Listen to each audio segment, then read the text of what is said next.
All right. Happy Tuesday morning, everybody. Good morning and welcome to Urshel Speaks on our Giving Tuesday episode, where our mission is to have the right words at the right time to change the world. You know why? Because what the world needs now is not another boring, opinionated talk show talking about nothing, not making anything happen. So, our job, our mission is to provide you with something that will speak life to your heart, your mind, your soul to help you be a better human and make a bigger difference in the world. This first segment is brought to you by Lean Evolution. That's Lean Evolution, revolutionizing the world one process at a time through Lean Six Sigma training. Check us out at leanevolu.com. That's LeanEvolU.com. Leanevolution.com. Speaking of lean and not so mean, good morning, Marija. How are you today? Good in yourself, Urshel. I'm doing great. Thank you. Welcome back from Atlanta. Yes, Was it a good trip? Yes, it was. Yeah. Some Yes. good turkey. How was your Thanksgiving? It was outstanding. Oh my goodness, I am still detoxing. Still,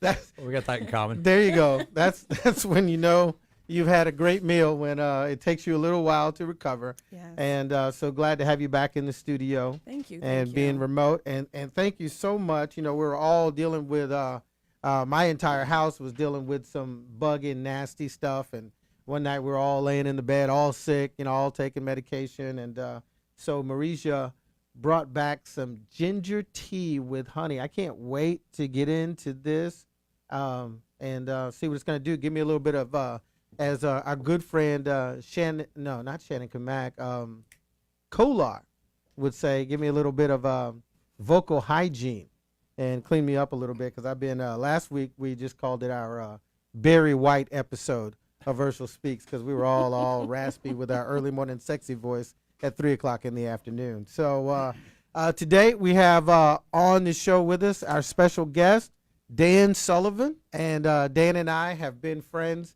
for well over 30 years, going all the way back to our great days at L.V. Berkner High School. We're going to be having a great conversation about that. So we're glad that everyone has made it back from the holidays, probably back either on your way to work or at work. Love to give a shout out to all of our Berkner Ram fans out there that are listening, specifically because Dan's here. I'll choose not to be hurt because you don't listen on a regular basis. And I'll just accept it for what it is. And but let's get into it. So we've got a great show. We're going to have a great conversation today. I think we'll be maybe hearing from some people online. And if you want to call in, you're free to do that. And we'll even post that number on the Facebook Live. Or you can just go to kvgiradio.com or go on Facebook to KVGI Radio. And you'll see the number. You can watch and listen live and come in. But so we're going to go ahead and start out with Urshel's words of wisdom, and then we're just going to get into this conversation. It's going to be a great show. If you're listening now and you know somebody needs to hear something that's real and that's impactful, go ahead and shoot them a text. Go ahead and send them a link and tell them to tune in now, because today's show is going to be epic because I said so. All right.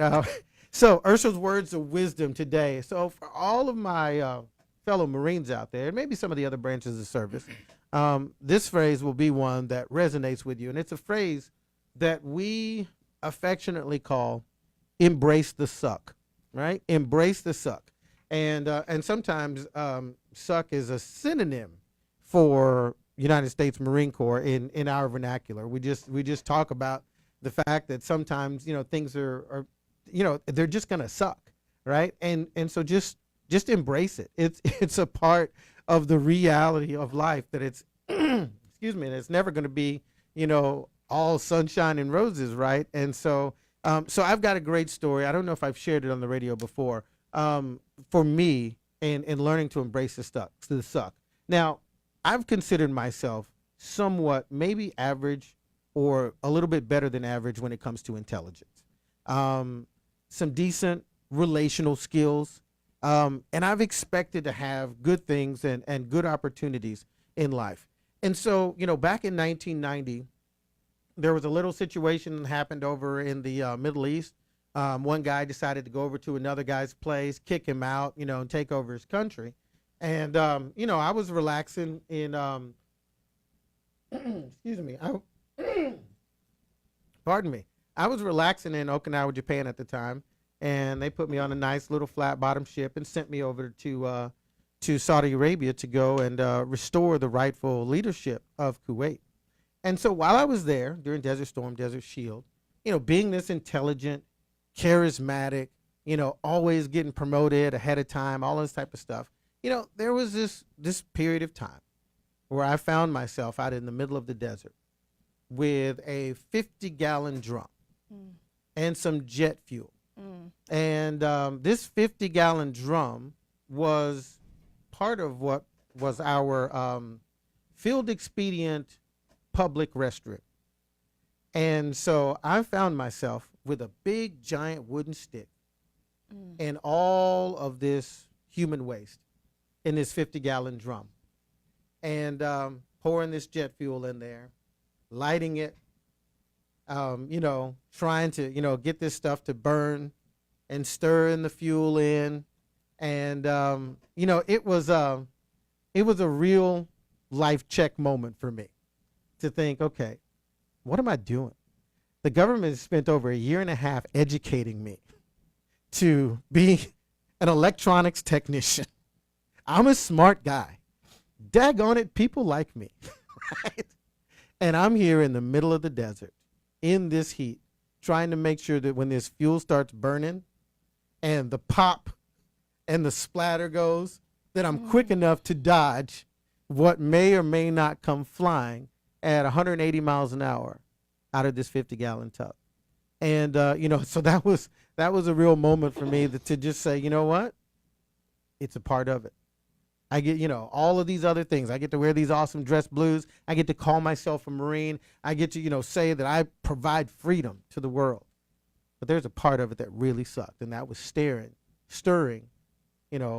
50 gallons of human waste because of the circumstances that we're in.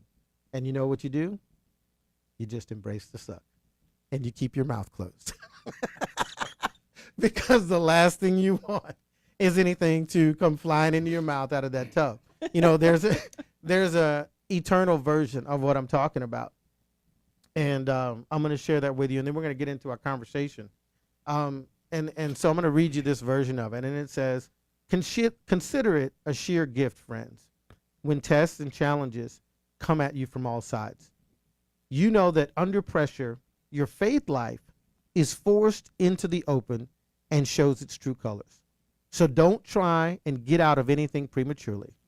Let it do its work so you become mature and well-developed, not deficient in any way.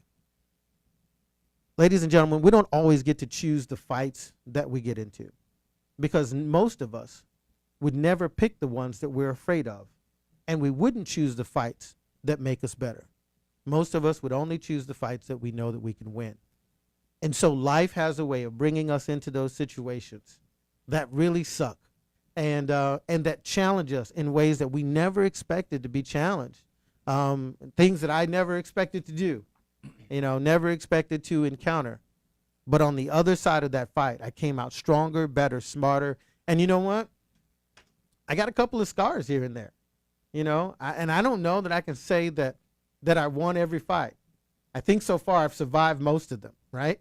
But this is what we have to know, that when life gives us something that sucks, when life gives us a challenge, when life brings us pain, I'm not a person that, we talked about, I don't like cliches. I can be allergic to them, so I'm not a person that says everything that happens for a reason. If you walk out in the middle of the tollway out here after this show's over with, you get hit by a Mack truck. I'm not going to say that happened for a reason. Well, it did happen for a reason. You were stupid, right? But don't try to assign some sort of purpose to that's beyond the fact that, you made an unintelligent life decision. But there are those things that are going to come into our life that are going to challenge us. And here's what I got to say to you this morning for Urshel's words of wisdom. Embrace it. Look at it head on. Lock in like a Muay Thai fighter. Wrap your arms around it and take it to the mat. And don't surrender. Don't give up. Don't quit.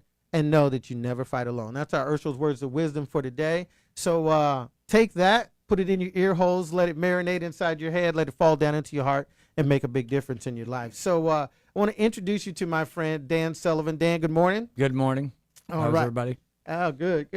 Dan and I go back some 33, 34 years somewhere, probably somewhere around 1984, 1985, when we met. And I have to tell you, Dan was this cool guy with a RX-7 riding around. That was it, right? Wasn't it RX-7? It was. Riding around. At one point. Riding around in Richardson, Texas, and up and down Forest Avenue and all the nonsense. And Dan and I have been having deep philosophical conversations for a long, long, long time. Most of those initial conversations, again, they were kind of marinated and saturated in things like Mad Dog 2020 and, other things that high school boys in that time that may have been using to enhance the conversation. But so Dan, we graduated in 1988. 88? Yeah. And so catch us up just a little bit. So what happened? I joined the Marine Corps. What did you do after high school? I went to college for 7 years. I did not become a lawyer. Just went to college. Played a lot of golf during that time. Worked, kind of normal stuff for somebody that age. Yeah. Got out of school, got a job, pretty normal. Mm-hmm. Actually enjoyed it. That was mid-90s. So things went well for a while. Ups and downs like most people have. Excuse me. Career-wise, again, there were some really, really good times, some times that weren't as great. Nothing horrible, though. I don't know how far you want me to jump ahead or how detailed you want me to get. And then in 2007, was diagnosed with cancer January 2nd of 2007. Okay. First time. With a very, very rare, had a lump on my neck, wouldn't go away kind of deal. Mm-hmm. Kind of standard with that. It's called adenoid cystic carcinoma. Okay. Very, very rare. If you Google it, there's some crazy info out there. A lot of my doctors do not Google this. Wow. Okay. But there's also, it's obviously good information. It's a weird one. They can get rid of it pretty quick, but they guarantee you that it'll come back. Okay. Which it did. So, again, I don't know how detailed you want me to get into that. Obviously, we'll probably get in to it a little bit more, but that's the basics. I kept working. Mm-hmm. Didn't skip too much of a beat. I mean, obviously Right. there were issues. I trip to Nepal right after I Right. did the first treatment. It was kind of an interesting part of it and sort of an important part of it, kind of the end of my first round. So have that. Went back to work after that, and life was pretty normal. So I was diagnosed again in 2010. Pretty normal working. 2014 started having some issues with pain. Still didn't keep, as far as going to work every day and living life, nothing drastic. I mean, it hurt. Right. There were a lot of sleepless nights, but, kind of worked through it. Again, might get into that more. And then in the last year or so, things have really changed. Okay. As far as being able to work and how it's actually affected my life. So that's it in a nutshell. Okay. Again, a lot of good, mostly good. Like you said, you got to embrace the suck. Yeah. We were talking earlier. When I was first diagnosed, as opposed to, there's lots of ways. Obviously, there were a lot of emotions. There was stuff we just didn't know at first. Right. But once we kind of got settled in and I knew what the deal was, I embraced it. Okay. This is mine. Mm. It sucked, but, it's just how it goes. Yeah. That's the card I was dealt, so I was going to play. Yeah. Take it to the mat, as you said. Right. So, again, that's kind of everything in a nutshell. You and I have talked extensively about more specific parts and how you handle this, how you deal with certain things. So, Yeah, I'll let you steer the ship, obviously. Yeah, we're gonna dive into some of that, but I want to back up even a little bit more, even from my perspective. again, we met in high school, and we were friends. Had a lot of fun, a lot of good time. But to me, I remember. Excuse me. Sorry for having to clear my throat, ladies and gentlemen. But I remember the first time we went to your house, and Dan had a nice house, and Berkner had a lot of diversity in every way that a high school could be diverse. We had about 1,100 people that started our senior year in our class, and so it was a big school. Dan and I became friends. Went to Dan's house. It was over across from the golf course over there, and I walked in. Dan's got a big house. Dan's got an amazing house, and I was like, oh, Dan's my rich friend. Dan's my rich friend, and even made a joke that day when we were there. So I remember. Said, you think your parents would let me come stay here? And he said, no, I don't think they would. and as life would have it, it turned out that year, our senior year. Yeah, somewhere not. Yeah. In there somewhere. Yeah, somewhere in our senior year, I lived with Dan and his family for a little while in their guest room, and so it was kind of funny that happened, and and I remember we would kind of joke about Dan a little bit because life was good growing up. I was a lucky kid. Yeah, and I remember the RX-7 died. Right? I crashed it. Yeah, yes. crashed it. Yeah. And so it was time for Dan to get a new car, and so Dan's dad, I believe, bought him a BMW,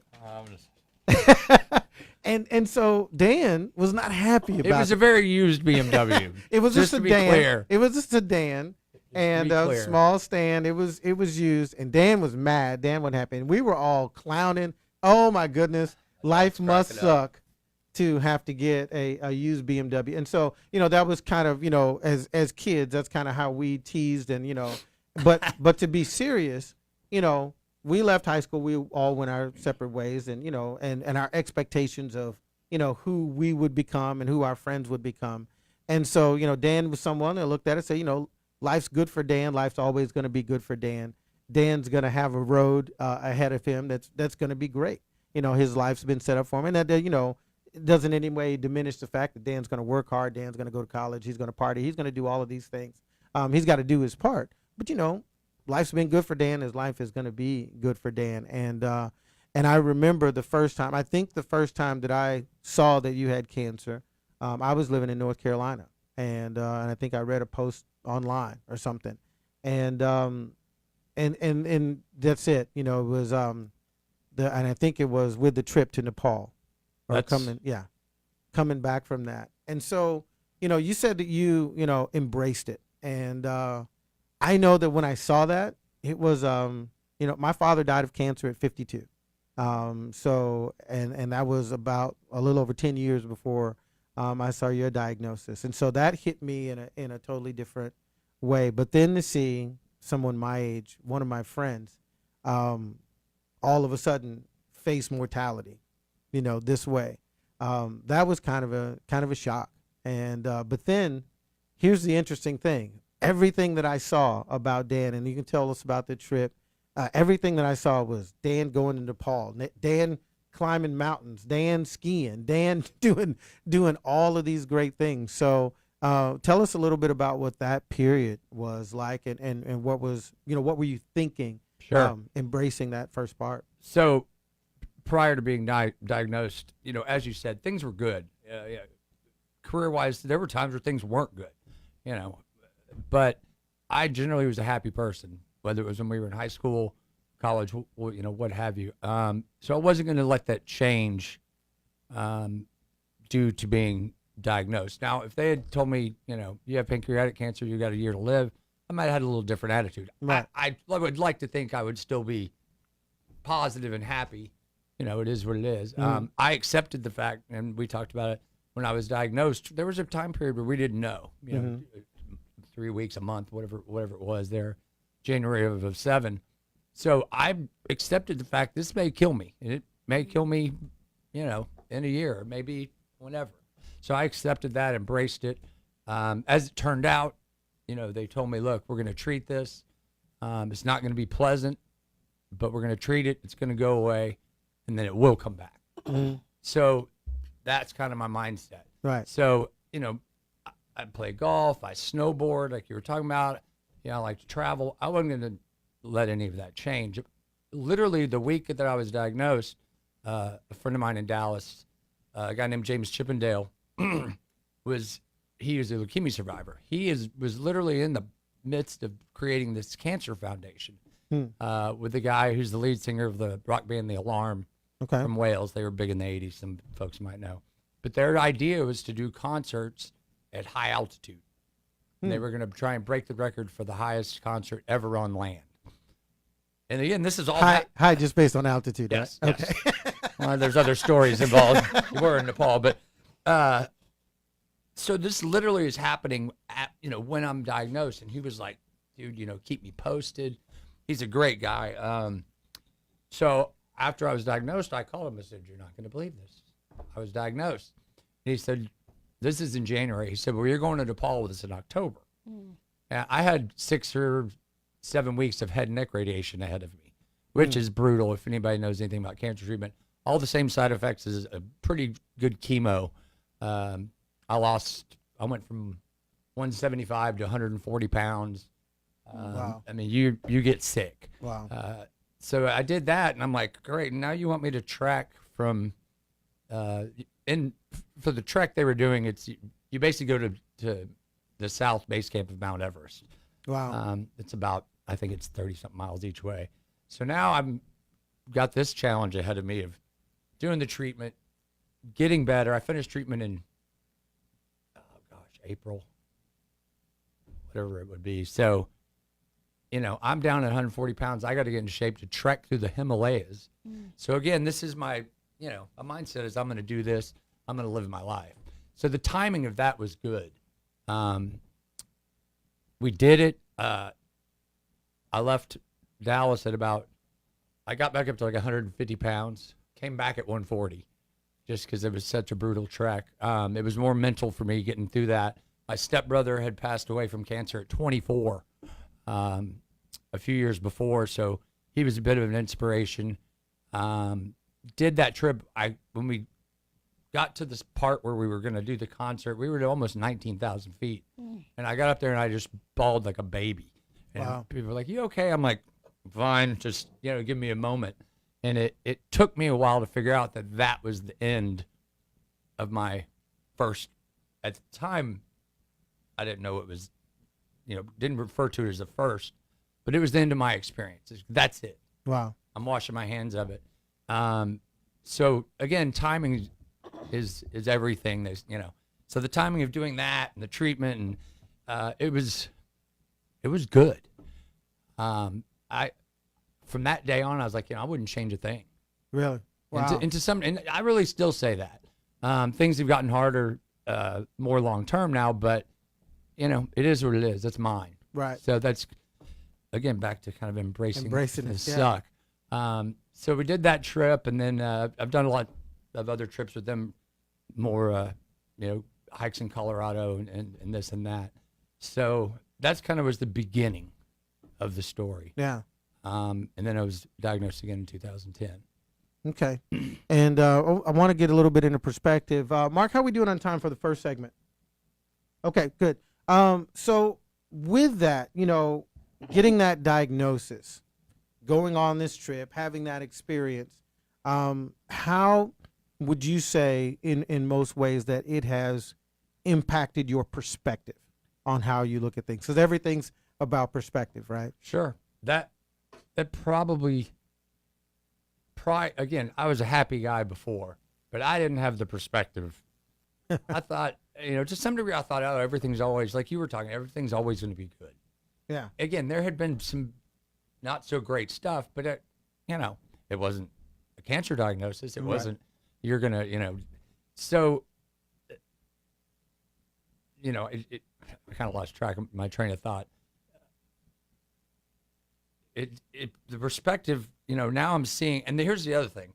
So I forgot we were talking about perspective. Yeah. So doing this treatment, I did head and neck cancer. You do a radiation where you're treated every day. Oh Yeah. Wow. for like 6 weeks. Oh my and, goodness. And it is brutal. I do chemo now. It's a mild chemo, air quotes if you're. Yeah. And with going in every day, and every day before I did that, I would go in for this shot. So I was seeing these people that were sitting down doing chemo. Right. So yeah, I'm in this situation, but so's this guy. Or Right. this guy's even worse. And then, so you just see big picture. So your perspective changes. Sorry, I'm probably not close enough to the mic. Nowadays, I go to treatment once a week. Okay. And people probably see me the rest of the week. I mean, I still play golf some. I can walk down the street. It doesn't look like there's anything wrong with me. Right. So now whenever I see people or meet people, you don't know what's going on with them. You don't know. You can't tell by looking at somebody or having a quick conversation what may or may not be going on. So that perspective, it gives you perspective. Yeah. Yeah. Really lets you know that life is not always what it looks like. Right. Right. And I thank you, Dan. You're such an inspiration. Well, And, thanks. I'm not for sure if you heard the term YOLO, but you're doing it like live your life to the fullest, right? So we really appreciate it because I know so many people that struggle with cancer, especially. I thought I might cry. Woo! You taking me there this morning. Yeah. But within my immediate family, my sister-in-law, she died of cervical cancer. My nephew was one. My grandmother, her sister. So many people, but guess what? Two out of the three survived. And just watching their journey. And we can't take it for granted each day. And what's so crazy, you mentioned it. You don't know when or where what's going to happen within your life. So you need to really appreciate life and keep going. So thank you for being here. I'm sorry I had to throw that out. Well, thank you for that. With And my I'm- crybaby self. Sorry, guys. I thought I might cry at some point, so give me time. Yeah, again, I think most of the people, probably everybody listening, and we got Susan Stewart, she's out there listening. Hi, Susan. And Sean Hooten and the Sean Hooten Band. Man, this is a great guy. I feel like Sean, I appreciate you listening on the show. Sean's got a band if you get a chance to go hear him. Sean and I have never actually met, but I tell you what, it seems like we've been friends. We've talked about some things online that we need to get together and hang out. But thanks for listening on the show. Julie Evans is out there. So, guys, thanks for listening. And again, if you have any questions or anything, you can shoot us a message there or look on the KVGI site there. You can call in. So, perspective is one thing. Like I said, my dad died of cancer at 52. I thought that was way too young for a good man to die. Absolutely. And we don't always get to choose. But, one of those things about the perspective that I think changes is guess what? We've all got the same diagnosis, right? We all have an appointment. None of us are gonna live forever. We're all gonna walk this path. But I think that there's something. I know that with some of the conversations that I've had, there's this difference of kind of your mortality being put in your face, and saying, okay, this is the fight that you are going to fight, and even more so. This is why we love movies. I know the new Creed movie just came out, right? And Creed's, he's fighting the guy, the son of the guy who killed his dad, and we love those stories and we love those movies, but we love to watch someone else go through them. Yeah. We love to vicariously feel that challenge and see the victory or even in defeat when we watch a movie and the hero dies at the end, but he dies for a noble cause. But somehow watching it from a distance, watching it and allowing those emotions to take us somewhere is a far cry short of saying, this is my battle. This is my life or death fight. And guess what? At some point, it's probably going to win. And, and that, I have to imagine, how do you feel some of this impacted? You've got beautiful mother, great father, you got a brother, Two brothers. Two brothers. That's right. And how do you feel like, as far as perspective and relationships, how has it impacted your life? Well, obviously having that family, and I have a great family. They're very supportive. when I was first diagnosed, my mom and dad, who are not married, they're divorced, but it was the three of us going to the doctors. Mm-hmm. And and we met with every doctor, and it was a joke, but I was dead serious. I said, I just need to outlive her. Oh, wow. Because I don't want to put my mom through that, Yeah. So that was a big deal to me. Wow. And Wow. so that, and again, it was kind of a joke, because again, whatever's going to happen is going to happen. Control has been a big, you learn what you can control, what you can't control. Right. The serenity prayers. Right. It's like you gotta know, when to give up control. So, but anyway, family has been obviously been important. My friends have been very important. The time I spend with them and the time I spend with my friends now is much more important. It was important before, Right. but again, perspective. Right. I didn't care about it before. It feels more important. Right. There are times now where the last 2 weeks before, up until right after Thanksgiving, was tough. I had a respiratory issue, and I haven't mentioned my cancer came back in my lungs. Mm. Had part of my right lung removed in 2010. Wow. So, and again, life was pretty normal. Those tumors have grown over the last 6 or 7 years to the point where I was having, not bad, it was affecting my breathing. So, I had a respiratory issue on top of all that. The last 2 weeks sucked. Wow. Maybe I didn't embrace it quite as much as I should have, but Embracing doesn't necessarily mean liking it. yeah. So I was at home, for a couple weeks. I didn't want to, and I finally got out and hung out with my friends and watched a game, and it's like, I got home. I'm like, that was awesome. Yeah. And it's that perspective of appreciating what you have and maybe what you're missing to some degree. So yeah, family and friends has been a very important part of it. I don't know how anybody would do it without it. Here's the interesting thing, and I Now just, my mom's crying, by the yeah, way. yeah. Your mom's listening, and wow. My brother's watching. Yeah, and Natalie's out there, and you and Natalie and we've had some conversations, and talked about these things, talked about writing books and movies, and I think we decided that Bradley Cooper was going to play you, and Tom. I have not heard this part. And Tom Cruise is going to play Tim Westlow, of course. Of course.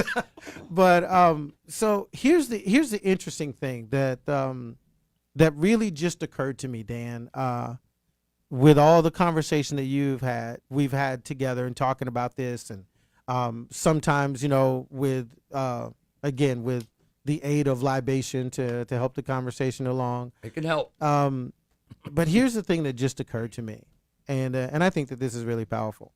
We've been friends for over 30 years. You've been dealing with this since 2007. I moved back home in 2009, and I have, because of the way you have approached this, because of your attitude, because you've made the choice to be happy, because you've made the choice to live your life. I've never felt sorry for you and what you're going through. Nobody should.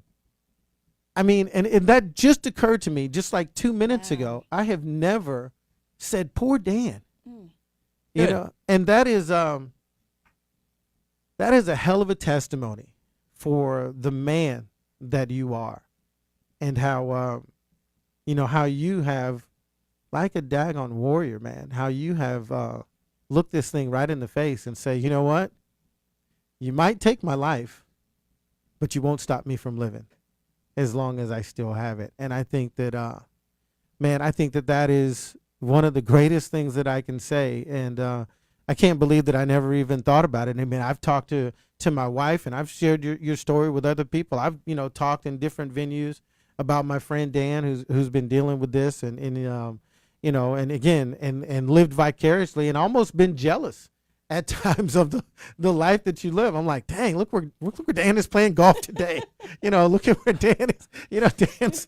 Dan's doing stuff that I would really like to do. I'm out here working my tail off, and Dan is too. And that's another thing. I know that you still work or contract and do things like that. This year, and that's what I was talking about earlier. This year has been a lot different than than everything up from 07 to now. I started chemo on January 10th. First time I'd ever done a full-blown chemo. I had done clinical trials, like a pill, but I would go to work. It didn't make me feel too bad. I've done some pinpoint radiation treatments on the tumors near my lungs because that's back to the pain I was talking about in 2007. I started breaking ribs. If a tumor gets near a rib, it literally will eat the bone. And Wow. give you an idea how toxic, a cancerous tumor is. So that, the rib thing affected playing golf. I was breaking ribs while playing golf. Wow. But yeah, I've tried to keep playing golf. This year, I haven't been able to work. I haven't felt good, I don't know, half the time. It hasn't been, brutally hard, but I just don't feel good about half the time. I still am having some pretty serious rib issues. But I try to go and play golf. This last March, I went to Colorado to go snowboarding, and it was a test. Yeah. I've got some dear friends in Oklahoma that I go with every year, the bases, and it was brutal. I mean, I had trouble breathing. I'm going to try again here probably in the next month or so. It's the altitude. Yeah. Is really what it is. So I'm going to try it again and see how it goes. So, I appreciate that you've never felt sorry for me because there's really, there's no reason for it because I have, life's been good. Yeah. That this year has changed a bit, and I'll admit it. Life's still good. I tried to play golf Friday, and of all things, I pulled a hamstring.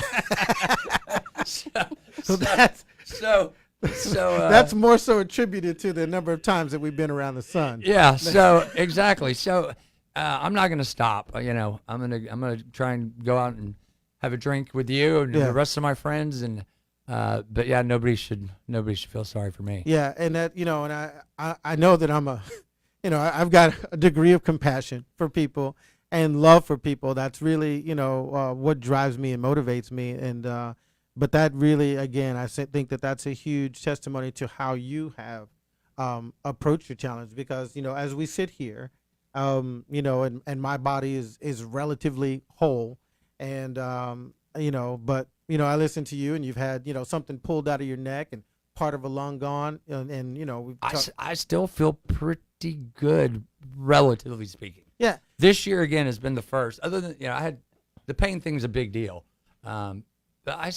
I'm not to toot my horn, but today's my 49th birthday. Yeah. That's about to say happy birthday, Sagittarius. I told somebody the other day I kind of don't feel 49. And some days I do. I've with the pain and such, but generally speaking, and again, I think that's more of a mindset than it is what my body's telling me. Yeah. Maybe it's because I don't act like I'm 49, but I don't feel 49, and that's a beautiful thing. Yeah. Hope we can keep it up. Yeah, and that I believe it was Satchel Paige. That's usually who I attribute it to. That made the statement, "How old would you be if you didn't know how old you are?" Right, and so it's really about how the same thing that we're talking about, how you choose to take life as it comes to you. You just don't have to accept all the things that people would say and people would assign to you, or that circumstances assign to you. We all have that choice, and when I look at how happy you are and how you live your life. Now, again, it is about perspective. When I started in the insurance business, when I moved back home, I was working in the senior market. And so every day I was sitting down with people who were either going on Medicare or on Medicare. And I would say, tell me about your health in general. Oh, I'm fine. Da, da, da, da, da, da, da. And then we'd get to the part where we'd start discussing their medications and things like that. And they'd have a list of pills that they're taking as long as my arm. But they would say that they were fine because, they have progressed to that point. And so, and they're in their, 60s, 70s, 80s, Sure. 80-year-old. And so they look at it in perspective of their peers and other people that they know they can get up and walk on their own. They can drive a car. They cook their own meals. They bathe themselves. And, but again, being this young age that we are, and I'm just a few ticks behind you on that 49th birthday, and happy birthday, by the way. Thank you. I've been, people have been saying happy birthday online the whole time. And I'm trying to keep up. This is my first Facebook Live thing, so yeah, and I don't want anybody to think every day is not hunky dory. I mean, it's one of the notes I made. Right. There are some tough days, and there's some people know about them, some don't. Right. There's I'm not afraid to tell somebody, Yeah. today sucks. Right. But generally speaking, it is what it is. Life's, it comes at you every day. It's Yeah. relentless. Absolutely. So you can't, you can't let it get you down. Yeah. How does and this is a real thing, and I just want to know from your perspective, because I know what I deal with, for success and challenges and family, and I've got kids and things like that. But how do you deal, or do you have the bouts? I'm assuming that you do, at some point, where fear becomes an issue. I mean, I'm not afraid of dying. Okay. There are times, and my mom probably won't like hearing this, where I feel stuff that I hadn't felt before with my body, Mm-hmm. and I have negative thoughts. I'm like, something's bad. Yeah. My doctor and I've talked, and he's like, I kind of thought something, and then so I get a CAT scan every 3 months, Okay. sometimes a little less. So we're on top of what is happening in my chest and my lungs. And there have been times where I'm like, man, something's wrong. And I keep it on the down low. Right. And then the scan comes back and it looks pretty good. And a good scan for me these days is just no growth. Okay. Those tumors are there. We're talking about, I'm a positive person, but we're talking about being positive and also being realistic. Mm-hmm. Reality, unless something strange happens, these things aren't going away. Okay. In reality, unless something strange happens, they're not going to shrink. So at this point, it's management. So I think I might be getting off track from your question, but yeah, there's fear, but it's not real prevalent. Okay. And I think that's kind of back to embracing it and accepting that whatever is going to happen is going to happen. Right. I try to stay in shape, but again, that's not going to change, what they do. Right. We just got to stay on top of it. I do a weekly chemo every Monday. Again, it's a relatively mild one. Every Monday I'm in a big space with a lot of sick people. Yeah. And again, gives you some perspective. Yeah. A lot of them, I'm 49. A lot of them are younger. Most of them seem to be older. It's amazing to see some of those people, especially the older ones that come in there chipper, and they're getting brutalized worse than I am.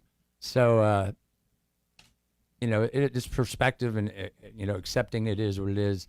I think that gets rid of some of the fear. Yeah. And wow. And our good buddy Tim Westlow just jumped on. Tim, Hey, how you Tim. doing out there, buddy? And yeah, that's powerful, especially when, again, you consider the fact that I know this isn't going away, but we also talked about, and you've mentioned to me several times, about being realistic about the circumstances. And so there's the other side of it, especially when it comes to faith or belief or being optimistic. And that's the thing that you've said to me several times. I'm optimistic and realistic, and I think that those things don't have to be, then they're not mutually exclusive. But how do you balance that optimism to say, I'm living life to the fullest, but this isn't going away? There's new technologies you talked to me about, even this morning about, the potential. It could happen. Right. There's some things that could happen. But how do you look forward, and say, I'm still planning for the future. I'm still planning life. I'm optimistic, but then there's the realism that I'm dealing with this. How do you balance that? Again, it kind of goes back to just accepting it. The way things are, I could live 20 more years, maybe 25 years. My doctor told me when we first started the chemo, I said, what if I do nothing? He said 5 to 10. And so, it's just accepting that it is what it is. I'm not going to stop doing this. This chemo might stop working. I have to switch to something a little worse. I've accepted that. So I'm going to be positive, and I may not be staying on track with your question, but it's just more of the same, just, it is what it is. If you talk to me in 2 or 3 years, I might have a different attitude. Mm-hmm. I don't know. But at this point, it is what it is. I'm going to move forward and live my life. Yeah. I think my niece and nephew Diego and Liliana are watching, so I had to say hey. Yeah, absolutely. school. And Their mom said they skipped school. well, that's awesome. And the reason why we're doing this, for those of you that are listening, we got together last week with a few other high school friends. We just had our 30th high school reunion, and a couple of months back, and I'll tell you how brave I am. You guys know I'm a Marine, right? And so I'm not afraid of a whole bunch of stuff. But I'll tell you how brave I am. Is shortly my wife wasn't able to come to the reunion, and so shortly after that, me and my wife joined Patrick Evans and Dan Sullivan at a great little sushi joint, Tay Robata down in Dallas. And the reason why I tell you that's a testament to how brave I am is if you're smart as a man, you don't take your woman around Dan Sullivan and Patrick Evans at the same time. I mean, these are two good-looking, well-traveled, charismatic guys, and so I was just willing to brave the fight. But and my wife, she's heard the stories and the conversations and everything else. But this is another great thing. But while we sat there and when we had a good time and everything else, a couple of things you referred to or whatever. But even when we talked about it later, she was like, I kept forgetting this is your friend that that has cancer, and because again, I think that, and I think it really boils down to one thing. There we can talk about perspective. We can talk about realism and being realistic about it. We can talk about the community and the family that you have, the people that stand with you. One of the other great things that as we talk about writing a book and continuing to share your story and the journey. One of the great things is you talked about your treatment that you have every morning or every week, and one of the beautiful things is there's typically a different person who you may post on Facebook that goes with you. And Most weeks, some weeks I just don't want. I want to go alone. Okay, yeah, and Like, I don't want to talk to anybody today. yeah, But no, it's there've been, gosh, could go down the list. Brian Arnwine from high school was there yesterday. yeah, And several other friends, a couple of which have been multiple times. right, So it makes a difference. Yeah. Having support. yeah. That is a huge thing with so many things that obviously we talk in the veteran community. Lots of things that the conversation today about veteran suicide and things like that. These moments when people go through challenges, there are moments where you just want to isolate, where you want to shut down, where you need to process, where you need to get along, and that's healthy, and there's nothing wrong with that. But the value of being surrounded by people, I went, It's huge. yeah, and knowing that there are people that you can call, no matter what, and I've got my friend Kelly Jones, my good friend named Whitney. They come down a lot, and I don't know. I mean, it's amazing. Kelly all the time. Can I bring you dinner? Can I do you and I'm like, I feel. I know it's awesome. And again, even some days even some of the days I don't. And this might be kind of important. There are days I don't want to get up. I just want to lay on the couch. But it'll be the weekend, and my buddy Andy will call. Hey man, we're going Katy Trail. Have a drink. And I get up and go just because I know I need to. yeah, And it may not last long, may not stay there a long time, but I got out of the house and having friends, he may know to do that. I don't know. Right. We haven't talked about it, but they want, they're like, hey man, come go out with us. So that helps. Sometimes you just got to decide I'm not going to lay on my butt. Right. So, and then some days I do. Some of those Mondays when I'm going to treatment, I go down in Baylor and Dallas, and I live right down the street in Plano. Some days I don't feel good, and I don't want to sit and talk. yeah, I just want to chill out. But having those people there is amazing, right. and they all know who they are, and it's made a huge difference. From day one since 2007. Yeah. I want to take a little turn, and then we'll come back and close some things out. We got about 10 minutes left, but I know you and I have talked, and, in my mind, our high school experience is epic. There needs to be this should be the '80s movie of all '80s movie. Have some videotape. Well, we might need to vet some of that. Yes.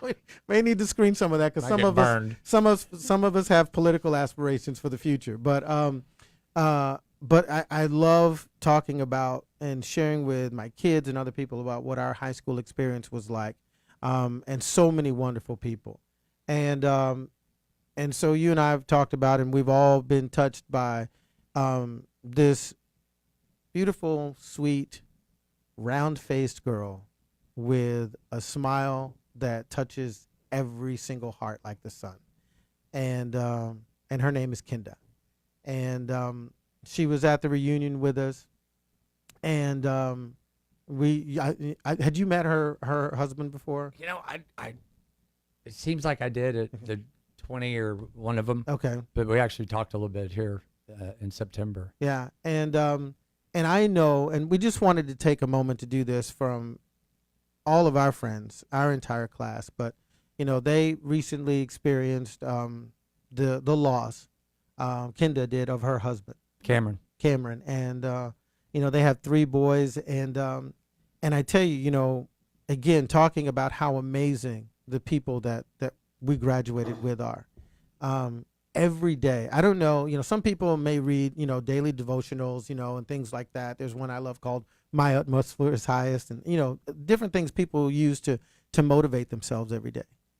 But as we're talking about this conversation right now, if you read what Kinda posts every single day since they started facing this challenge, and since the posting, Even before. But yes, absolutely after. But definitely since then, you read what she posts every single day. And let me tell you what you're getting. You're getting a master class in life. You're getting a master class in love. You're getting a master class in faith and living it out and walking it out, and not without pain, not without grief, not without being true and honest to her feelings and her children and what they're going through, but someone that is putting her faith and her life first, and she's sharing it for all of us to be able to, one, share in her grief and share love with her. But she is building up, and you can see it in the responses. She is built in the same way that I've been inspired by the way that you've chosen to live life, knowing that you have these challenges that you're facing. The way that she has shared her faith and her grief has just been nothing but life-giving. And so the Bible says that a seed, unless it goes into the ground and dies, dies alone. But if it goes into the ground, it produces much fruit. And so I just want to say to Kinda, the life that you're living, the love that you have shared and allowed us to be a part of, it's doing nothing but producing fruit in all of our lives. And so for everyone that's been touched by that and that knows you, Kinda, and loves you, and I think anybody that knows you must love you, or they're failing at life. No doubt. She is special. Yeah, Kinda, you really are. We will not stop praying and supporting and encouraging you and your family. But we love you and thank you for letting us be a part of this journey with you. In the same way, Dan, just being a part of your journey, hearing it, and this unrelenting approach to living life. There's no quit. There are bad days, and that's what I hear you say over and over again. There are bad days. Even when we talked about this, you say, I sometimes I don't commit to things in the future because I just don't know. I don't know how I'm going to feel. Yeah, I don't know how I'm going to feel that day. But here's what I do know, and here's what I'm getting out of this. It doesn't matter. You know that bad days are going to come. You know that chemo is going to be there on Monday and treatment and all of these things. But you're not going to stop living, and that is so inspiring to me because even in these past few weeks, and you and I talk, I've faced some things and some challenges and career things, and all life has it's your life. And you know what? And you can always say, well, the cross that I have to bear is the worst one. Why? Because it's on my back. But the minute you have to pick up somebody else and you say, holy crap. Sure. It can always be worse. Yeah, I need my cross back, because this is ridiculous. This is unfair. I tell myself and I tell other people, things can always be worse. Yeah. Yes. So Yeah. Yeah. get up and do it. Yeah. And I think the worst that they can be, as we talk about things and with this perspective, is that maybe you're not facing, a life or death challenge. And maybe you're not, grieving like Kenda is. Maybe, all of these, you may not have, something very tragic or painful going on in your life. But I think the more tragic thing, and you can speak to this, I think the more tragic thing is that you don't value every day that you have on this earth. You just reminded me of something when I was first diagnosed. It hit me how much you should appreciate every day in your life, and I remember telling people, anybody that can, and there's degrees of people that are just downers, people that are always positive. Right. Kenda's obviously one of the most positive people we know. Amazing. And I said at the time, I'm like, because it changed my perspective and how I was always positive. Right. But it changed. And I told people, I said, anybody that can get to that point, kind of like Kenda's a great example, to where they live their life with purpose and full on, without something bad happening to them, that's amazing. Yeah. Yeah. And there are people that do it. Right. It's amazing. And I hadn't thought about that in a long time, but she's a great example of that. Yeah. Yeah. You're exactly right. And so here's how you really win at life. Don't wait for this challenge to come, because it might not come. That's right. It might not come until you're 80, and there's not much you can do about it. Then maybe there's not much life left to live. Certainly be tougher. But one of the things that I've been saying, and in the foreword to the book that has yet to be published, called False Finish Lines, where I talk about my father, one of the things that I said is, I had a lifelong example of someone who lived life on purpose and in their passion. And, every day that I watched my father, he did what he loved, and he lived in his purpose, and he was very, very passionate. He was a chef, and that's what he loved. And so I had that example growing up, and we didn't have this, years and years and years of worrying and wondering, and it was kind of a short challenge that he had when he faced cancer. But really living the life, and this is, and it's been a statement that I've been making for years, and it's been a hashtag that I've been using for live, and that's to live life on purpose. And so I'm thankful that I get to be a part of your life, and not because you have cancer. Feelings mutual. Right. Because, like I said, this started. We were friends long before. Yeah, long before that, and and some might have thought, because I put on a uniform and traveled, across the world and carried a gun and did those things. Some might have thought on that day that we walk across the stage at Moody Coliseum that if someone was gonna, end up being a hero or being someone with a big courageous medal on their chest or something, some might have thought, well, maybe Urshel rather than Dan. But I sit here today with you as my friend and my brother, and say, man, you're one of my heroes.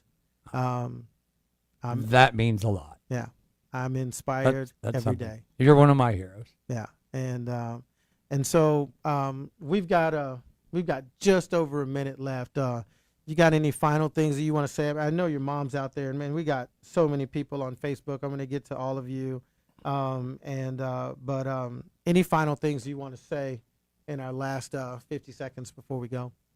Oh, the pressure. No, I mean, we covered a lot, and I think it just comes down to making it. I said before we came on, it's cliche to, being happy is a choice, but at the end of the day, it really is. Yeah. Challenges, what have you. You just got to get up and take it to the mat, like you said earlier. This happened to me. This is my life. Yeah. There's nothing I can do to change it. I can fight it. Yeah. But it doesn't necessarily change the big picture. And I just think it's important to just have that, that perspective and the fight. And, if you don't live your life, then what is there? Yeah, exactly. Well, everyone, thanks for joining us today. And this is Urshel Speaks. I'm Urshel. Is Marija, our Dan, my friend Dan Thanks for Sullivan. having me. Yeah, we appreciate you being on. Won't be the last time. Stay tuned because the story continues. Thanks for joining in on Urshel Speaks.